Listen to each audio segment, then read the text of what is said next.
उत्तर प्रदेश के एक छोटे से गांव रामपुर में रहने वाला अरुण बचपन से ही सपनों से भरा हुआ था।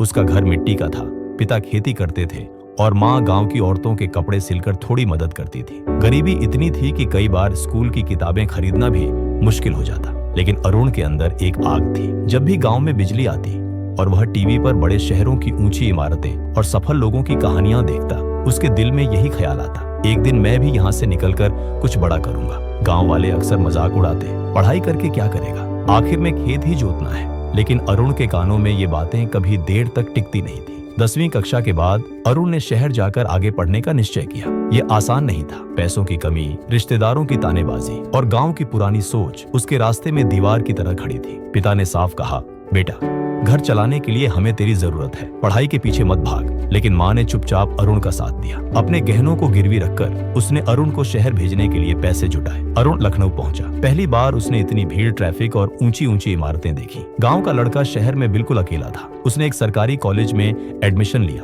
और साथ ही एक चाय की दुकान पर काम करने लगा ताकि खर्चा निकाल सके। शहर की जिंदगी आसान नहीं थी। दिन में क्लास, शाम को काम और रात को पढ़ाई। कई बार पेट खाली रह जाता, लेकिन सपने भूखे नहीं सोते थे। क्लास में बाकी लड़के लड़कियां इंग्लिश में धारा प्रवाह बात करते थे, महंगे फोन इस्तेमाल करते थे। अरुण को हीन भावना होती थी। एक बार तो उसने हार मानने का सोचा, लेकिन उसे माँ की बातें याद आई, बेटा हारना मत, तू ही हमारी उम्मीद है। उसने अंग्रेजी सीखने के लिए अखबार पढ़ना शुरू किया, यूट्यूब पर वीडियो देखे, कंप्यूटर का ज्ञान लेने के लिए लाइब्रेरी में पुरानी किताबें ढूंढी। धीरे धीरे उसका आत्मविश्वास बढ़ा। कॉलेज में उसकी दोस्ती अमन नाम के लड़के से हुई। अमन अमीर घर का था, लेकिन दिल से अच्छा। उसने अरुण को लैपटॉप इस्तेमाल करना सिखाया, प्रेजेंटेशन बनाने में मदद की और कहा, भाई गरीबी तेरी पहचान नहीं है, तेरी मेहनत ही तुझे आगे ले जाएगी। ये दोस्ती अरुण के लिए उम्मीद की किरण थी। डिग्री पूरी होने के बाद अरुण ने शहर की एक बड़ी कंपनी में नौकरी के लिए आवेदन दिया। इंटरव्यू के दिन उसके पास सही कपड़े तक नहीं थे, फिर भी उसने आत्मविश्वास से जवाब दिए। इंटरव्यूअर ने कहा,